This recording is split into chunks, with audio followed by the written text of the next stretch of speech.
కుమార్ గారికి vascular specialist and intervention radiologist. So ఈరోజు మనము వారికోసీల్ గురించి మాట్లాడుకుందాం. సో వారికోసీల్ అంటే ఏంటి? వారికోసీల్ అంటే టెస్టిస్ చుట్టుపక్కల ఉన్న సిరల్ వెయిన్స్లో వాపు వచ్చినందుకు మనం వారికోసీల్ అంటాం. ఇది ఎందుకు వస్తుందంటే మెయిన్లీ ఈ సిరల్లలో, ఈ వెయిన్స్లలో కవాటాలు ఉంటాయి, వెయిన్స్. సో వెయిన్స్లో కవాటాలు over period of time like weak అయినందుకు ఆ బ్లడ్ కింది నుంచి పైకి వెళ్ళాక అక్కడనే ఆగిపోయి పుల్డప్ అయిపోయి స్లోలీగా ఈ సిరలు డైలేట్ అవుతాయి, అంటే ఉబ్బిపోతాయి. సో ఈ కండిషన్స్కు వారికోసీల్ అంటాము. మెయిన్గా ముఖ్యంగా వాల్వులర్ డిస్ఫంక్షన్ మెయిన్ కారణం దానికి. కానీ వేరే మల్టిపల్ రీజన్స్, అంటే రేనల్ వెయిన్లో థ్రోంబస్ కానీ, ఐవీసీలో థ్రోంబస్ కానీ, రేనల్ సెల్స్ కార్సినోమా కానీ, ఇవి రేర్ కాజెస్ ఫర్ వారికోసీల్. సో వారికోసీల్ ముఖ్యంగా ఇది 15 to 25 years to 30 years వరకు మనం కామన్గా చూస్తూ ఉంటాం ఈ ఏజ్ గ్రూప్లో. Almost 15 to 20% of the adolescent and teenager population is affected by the varicocele, and varicocele is the most common cause of male infertility. So almost 40% of the primary male infertility, అంటే marriage అయిన తర్వాత మీకు కపల్కు పిల్లలు కాలేదనుకోండి due to male reasons, so దాన్ని మనం primary infertility. So primary ఇన్ఫర్టిలిటీకి 40% కారణాలు వారికోసీలే. సో సెకండరీ ఇన్ఫర్టిలిటీ, ఒకవేళ ఒక కపల్ ఫస్ట్ బాబు అండ్ సెకండ్ మళ్ళీ బాబుకి ఏదైతే ప్రాబ్లం అవుతుందంటే దట్ ఈస్ సెకండరీ వారికోసీల్ అంటాము. Secondary infertility. So varicocele 80% reason ఉంటుంది సెకండరీ మేల్ ఇన్ఫర్టిలిటీకి. ఇంకా ఇది ఓవరాల్ పాపులేషన్లో, అంటే మేల్ పాపులేషన్లో it is almost 8 to 10% of the population is suffering from the varicocele. So it is one of the very common cause and very common reason for the male infertility. So మనం చూసినప్పుడు వారికోసీల్ అంటే ఏంటి, వారికోసీల్ ఏ age గ్రూప్లో వస్తుంది, వారికోసీల్ రావడానికి కారణాలు ఏంటి. So ఇంకా వారికోసీల్ వచ్చిన ప్రకారంగా దానికి గ్రేడ్స్ ఉంటాయి, అంటే గ్రేడ్ 1, గ్రేడ్ 2, గ్రేడ్ 3 క్లినికల్ ఎగ్జామినేషన్లో. సో గ్రేడ్ 1లో ఏంటంటే జస్ట్ వెయిన్స్ కొన్ని ఉబ్బిపోయాక కనిపిస్తుంది. స్పెషల్లీ మనం ఎక్కువసేపు నిలబడిన కానీ వాల్సల్వా అంటే మనం కడుపు ఉబ్బించినందుకు ఆ కనిపించే వెయిన్స్కు, డైలేటెడ్ వెయిన్స్కు మనం గ్రేడ్ 1 వారికోసీల్ అంటాం.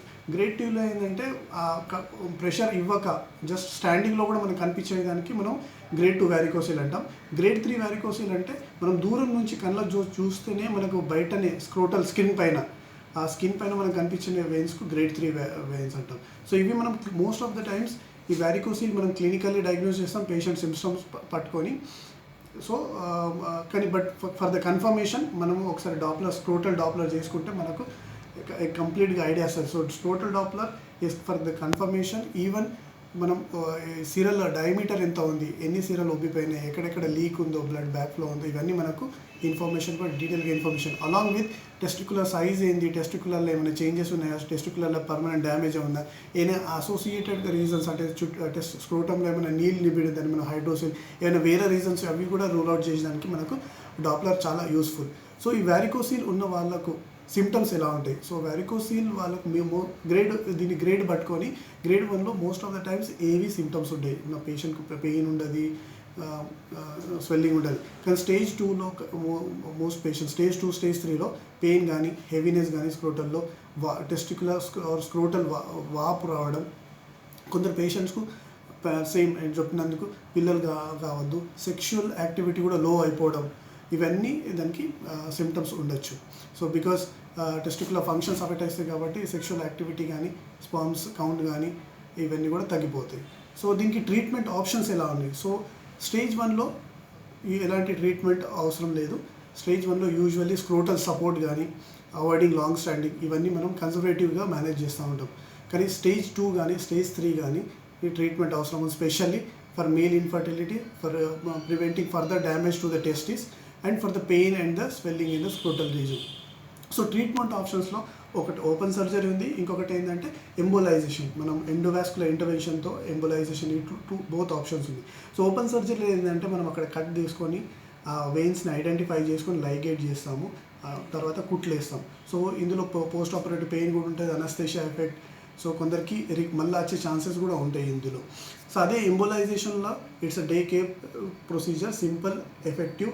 ఇందులో చిన్న హోల్ నుంచి మనం ఒక వెయిన్లో ఆ వెయిన్ బ్లడ్ ఎక్కడ లీక్ అవుతుందో, ఐవీసీ నుంచి, రేనల్ వెయిన్ నుంచి స్క్రోటల్ ఇంటర్నల్ స్పర్మాటిక్ వెయిన్కి మనం వెళ్ళిపోయి ఆ బ్లడ్ ఎక్కడ లీక్ అవుతుందో ఐడెంటిఫై చేసుకొని అక్కడ కాయిల్స్ వేసి ఆ బ్లాక్ చేస్తాము.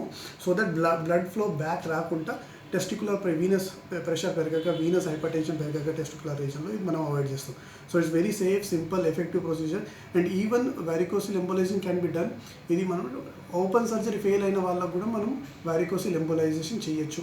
ఇంకా almost chances of improving the fertility is around 50 to 80% chances of improving the testicular functions and sperm count increment. Most of the patients will have good result in reducing the pain and dilatation of the veins. So ఇవి 2 treatment options ఉన్నాయి. ఒకవేళ చాలామందికి ప్రశ్నలు, ఒకవేళ నేను ఈ treatment చేయించుకోకుంటే అంటే weather surgery కాకుండా వారికోసిల్ ఎంబోలైజేషన్ కాకుండా దీని కాంప్లికేషన్స్ ఎలా ఉంటాయి? సో నేను చెప్పిన ప్రకారంగా ఇది బ్లడ్ సర్క్యులేషన్ ప్రాబ్లం. బేసికల్లీ సిరల్లో బ్లడ్ సరిగ్గా సర్క్యులేట్ అవ్వక బ్లడ్ డ్రైన్ కాక బ్లడ్ పుల్డప్ అయిపోతాయి. మనం చూస్తే మేల్ బాడీ అంటే మన మేల్ బాడీ ఎలా కన్స్ట్రక్ట్ అయిందంటే దేవుడు ఇచ్చిన ప్రకారంగా మనకు testis out side the body ఉంటాయి. అది ఎందుకంటే for production of the sperms, for production of functioning of the testis, the testicular temperature should be 2 to 3 degrees Celsius lower than the rest of the body. అందుకే అది బయట ఉంది కాబట్టి కొద్దిగా టెంపరేచర్లో ఉంటుంది.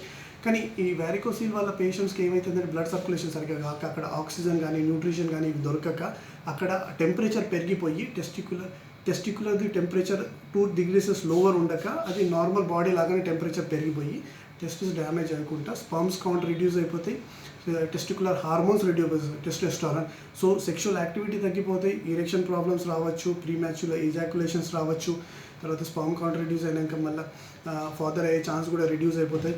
కొందరికి గ్రేడ్ 3లో థ్రోంబోఫ్లెబారిటీస్ అయ్యకుండా స్వెల్లింగ్ పర్సిస్టెంట్ ఉండి, డ్రాగింగ్ పెయిన్, కాన్స్టెంట్ పెయిన్ ఇవి కూడా ఉండిపోతాయి. సో ఇవి దాని complications if you don't undergo the treatment at the right time for the varicocele. So ఈరోజు మనం చూసాము వారికోసిల్ అంటే ఏంటి, ఇది ఏ ఏజ్ గ్రూప్లో కామన్స్ వస్తాయి, సిమ్టమ్స్ ఏంటి, ఎలా ఐడెంటిఫై చేయాలి, ట్రీట్మెంట్ ఆప్షన్స్ ఏమున్నాయి, ఒకవేళ మనం ట్రీట్మెంట్ చేయించుకోకుంటే ఎలాంటి కాంప్లికేషన్స్ జరగచ్చు. So this is doctor Shailesh, vascular specialist and intervention radiologist.